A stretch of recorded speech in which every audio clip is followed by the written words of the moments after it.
Los directorios gobiernan, pero no gerencian. Y eso es complicado en tiempos de paz. En tiempos de crisis puede ser una pesadilla. ¿Cuál es el punto real de contribución de los directorios con la gerencia general? Me refiero a gerencia general y el equipo gerencial que configura el comité de crisis, básicamente la primera línea de defensa de una crisis.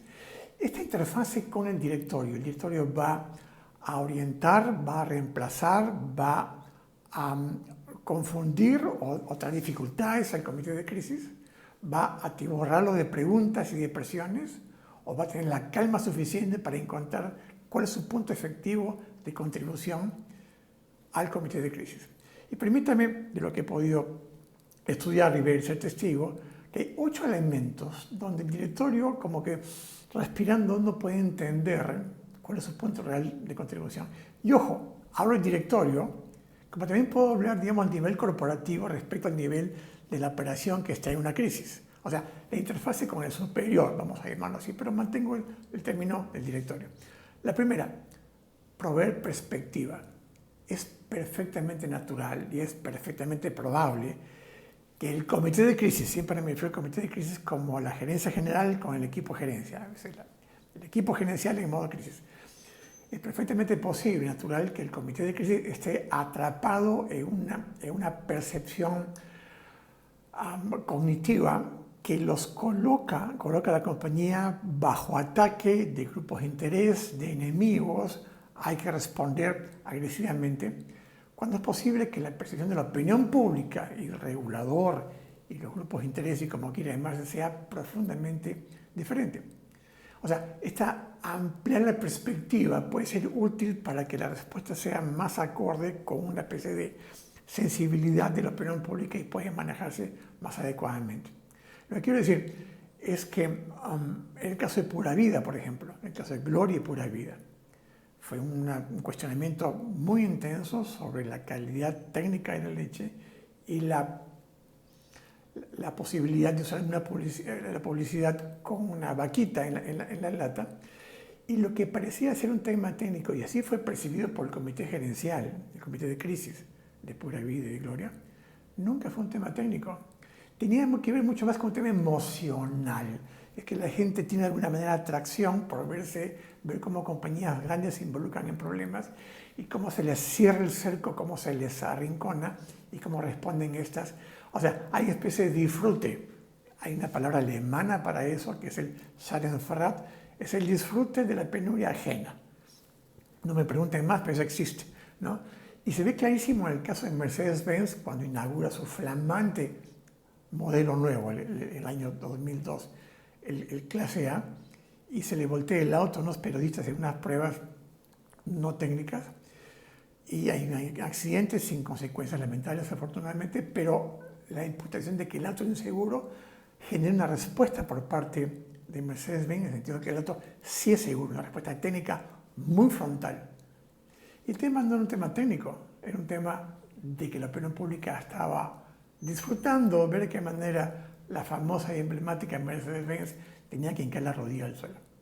De modo que esto permite entender que la percepción del problema tiene que ser como alineada con la opinión pública en una manera que permita llevar el problema a una zona más o menos controlable. No estoy hablando necesariamente de ser demasiado contemporizador o ceder a las amenazas. Se puede explicar técnicamente temas directamente, muy claramente, pero es importante, digamos, entender que esta interfase con la opinión pública es fundamental. La gente está mucho más sensible a temas emocionales que a temas técnicos. 2. Evitar la primacía legal. Los abogados tenemos, en mi formación, un peso muy relevante en los comités de crisis. Es casi palabra sagrada, porque la ley dice esto y esto es lo que va a pasar. Y los abogados podemos ser expertos en crisis, pero a veces en crearlas, no en resolverlas. Esto quiere decir que hay que reducir a veces la primacía y el peso del enfoque legal en las crisis. Y se ve clarísimo en el caso BP, hace unos años, en la explosión en el Golfo de México de una de sus plataformas, 11 fallecidos, 55 días de derrames, pero la primera respuesta de la compañía es: no es culpa nuestra, es culpa del del contratista de Deepwater Horizon, que era la compañía que operaba la plataforma. Puede que sea cierto, puede que legalmente la puedes discutir, pero la opinión pública no está interesada en saber quién fue el responsable, interesada en saber si ese mar va a ser limpiado. Y ojo, que casi cortado con tijera, Repsol respondió lo mismo en el evento de enero del año pasado. No es culpa nuestra, es culpa del tsunami, no me avisó la Marina. Sea o no cierto, el punto es que la opinión pública está mucho más interesada en saber si eso va a ser limpiado y recuperado que realmente de quién fue la culpa. Tercero, traer temas externos.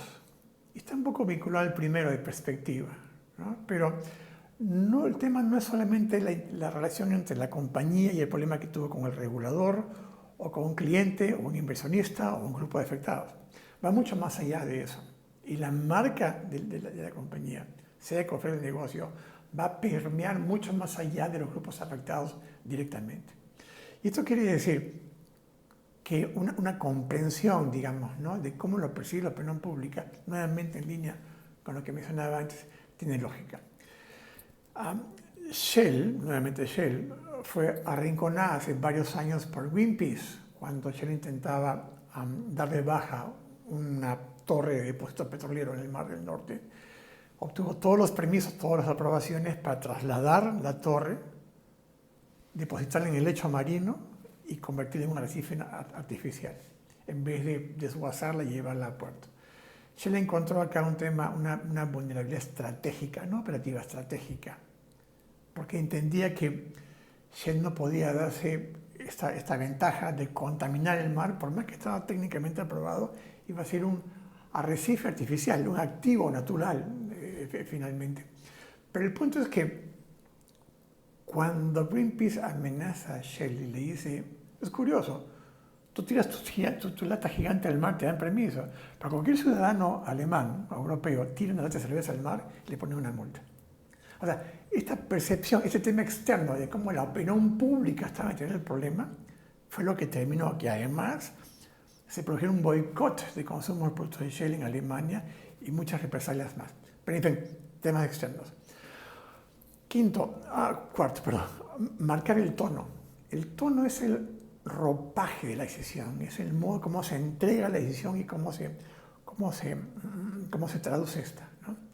Entonces, ante un evento de alta dramaticidad, derrame o afectados o víctimas, posiblemente no le suene bien a la opinión pública que el vocero sea el abogado o el de relaciones públicas.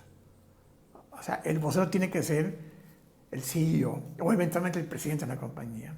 Y si lo hace en campo y se lo hace después de haber visitado a la familia afectada o de los familiares, digamos, de las víctimas, ese ropaje tiene una conexión emocional mucho más profunda de que simplemente el comunicado.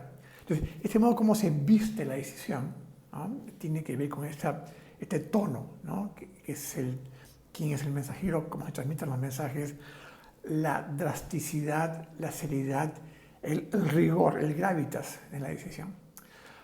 Quinto punto, apoyar al CEO o exigirlo y cobrarlo. O sea, si el CEO está haciendo las cosas con convicción, con energía, con coherencia, y lo está haciendo bien, pues darle constantemente una palmada en el hombro y un ánimo, porque esto es duro. O sea, no es un día en el parque definitivamente, ¿no? Y requiere mucho apoyo moral y mucho soporte emocional. Pero ojo, si el CEO, el equipo gerencial, el comité de crisis, se bajonea, rehuye responsabilidad, entra en modo pelea con el directorio y cosas por el estilo, bueno, ahí requiere una cuadrada, un llamado al orden y una exigencia, ¿no? Y eso no lo va a hacer el equipo gerencial con el CEO, lo va a hacer el directorio. Sexto, resolver dilemas. Crisis es básicamente decisiones entre opciones dolorosas de qué protejo y qué sacrifico en formatos de tiempo muy breves en entornos de alta complejidad. Y son decisiones muy duras que tienen como ver, por ejemplo, el capitán del submarino que recibe un ataque, tiene zonas inundadas, tiene un reporte que le dice compartimento 5 inundado amenazando el 6. Él ordena cerrar el 6, capitán no se puede pagar tripulantes adentro, y su ventana de acción es 1 minuto. O cierra en ese minuto y confina el ingreso de agua, o pierde la nave. Ordena el cierre del compartimento 5, confina el ingreso, sacrifica a 10 tripulantes voluntariamente y salva la nave y 100 tripulantes más.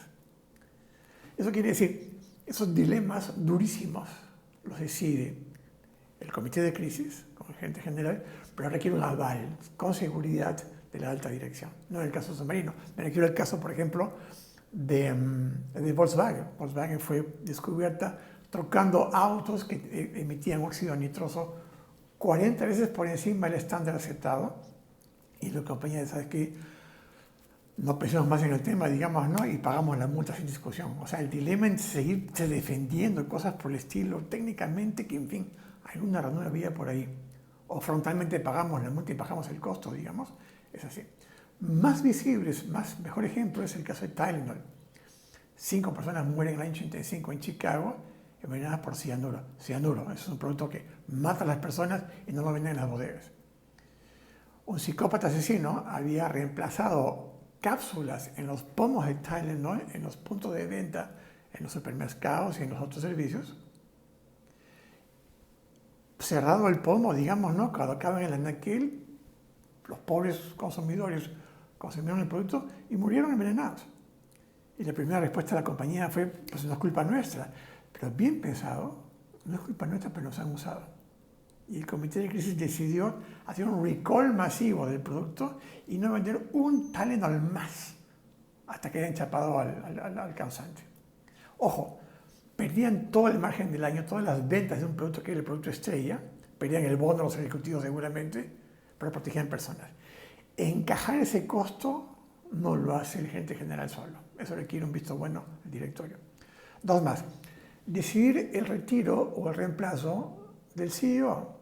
Si ha sido artífice del problema, ha sido causante de este, o está en modo neutro, en modo avestruz, o como quiera llamarse, el que lo saca es el directorio, ¿no? Y el caso de Shell Reservas. Shell había inflado reservas subrepticiamente, inexplicablemente, durante varios meses, engañando auditores y inversionistas, ¿no?